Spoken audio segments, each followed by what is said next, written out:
Hey, what's up guys? My name is Alexander Florzone, and today we have the Magma from Roccat. This is their all-new, full-sized membrane RGB keyboard coming in at $59.99, which is pretty dang cheap for any keyboard from a major gaming peripheral manufacturer. But just because it's from a major brand does not mean that it's good. So let's get right into the review of this bad boy. Alright, so here we got the box. We're just going to do a little unboxing to give you guys a full idea of what the product experience is like from beginning to end. So right on top here we have the keyboard. It's just in some simple plastic, rubber cord, and then we just have our instruction manual, pretty standard, and of course our wrist rest, which is also in some plastic.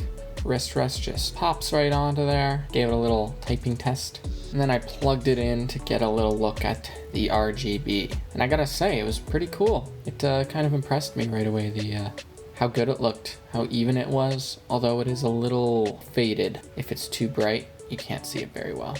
So taking a look at the body of the keyboard, it sort of feels kind of cheap, but that's really just in comparison to the really high-end keyboards that I've been working with recently with the aluminum faceplates and all that. It's just got a regular plastic clear faceplate. On the bottom we have lots of rubber pads, which is awesome. We have a bunch on the main keyboard as well as on the handrest. So neither of those are going anywhere. It'll stay nice and firm on your desk during those intense gaming sessions. And then on the front we have on the handrest these sort of pretty deep grooves going up onto just the bottom edge of the keyboard, which should provide some grip.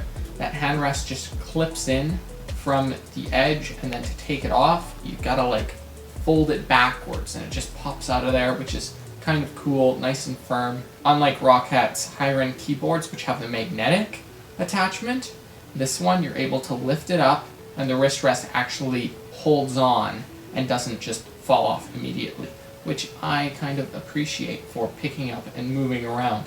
But before I forget, back to the rubber pads on the bottom. The kickstand feet are really nice because when you flip them out, there's a little rubber pad on the bottom, or if you flip them in, there's also another rubber pad. So either way you have it, there's rubber pads everywhere. Now the big feature of the keyboard is obviously going to be the top plate. Since it's fully translucent or semi-transparent, it shines through all the way across the whole keyboard, and there's good news and bad news about this RGB feature. First of all, the good news is that it actually looks a lot better than I expected. I guess you could say less tacky than I expected when seeing the reveal at first. It looks pretty dang cool. Now, the bad news is that the customizability of the RGB is really, really low and actually really disappointing. There's 5 zones, which is great, but then there's only 2 discrete LEDs in each zone, and those 2 LEDs are tied to each other. Each zone individually only goes up and down in light and changes hue. So your gradient is really only based off of 5 different light sources, so it's really not very smooth.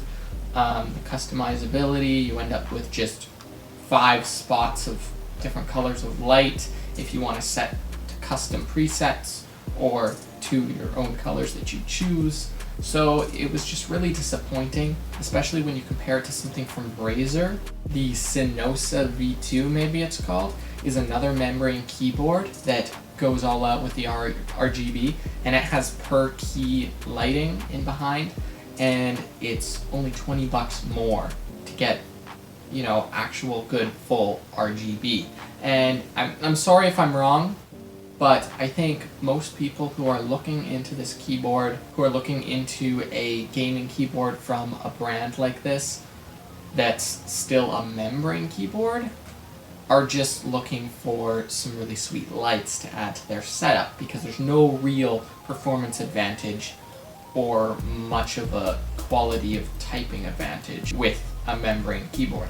So I guess that's where this keyboard disappoints me, because while the quality is really up there and it feels great, it seems to really miss that point of providing really great RGB as its main feature.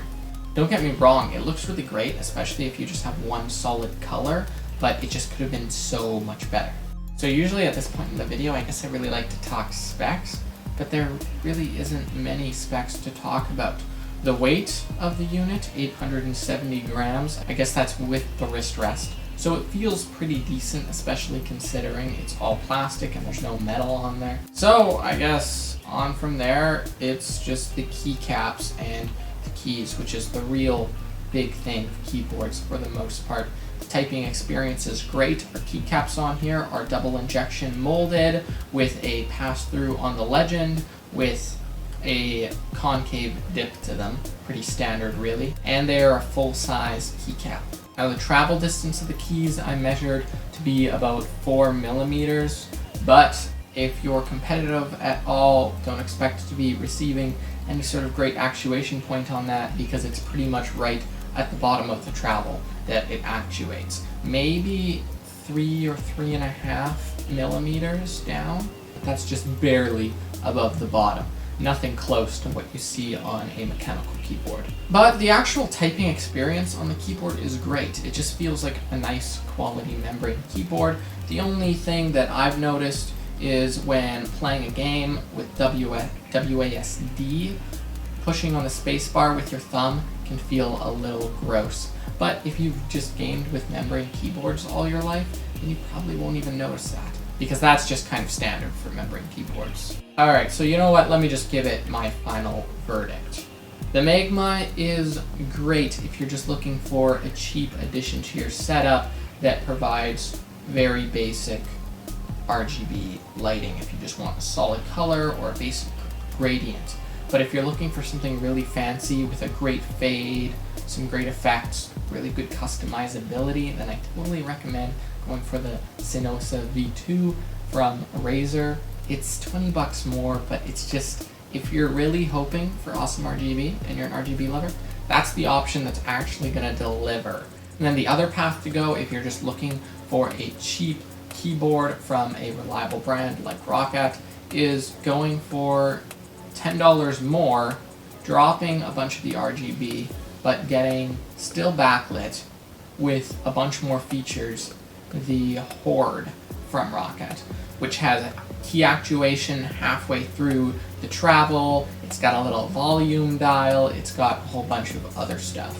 So that about wraps it up, guys. If you liked the video, make sure to hit the like button, leave a comment what you think about this keyboard. Stay tuned by subscribing and hitting the notification bell because I'm dropping another video on Rockat's new Pyro keyboard, which is their lower end mechanical, which comes in at $99.99 USD, which is a fair bit pricier than this, but that's pretty dang low for a full-size mechanical keyboard. So make sure to stay tuned for that.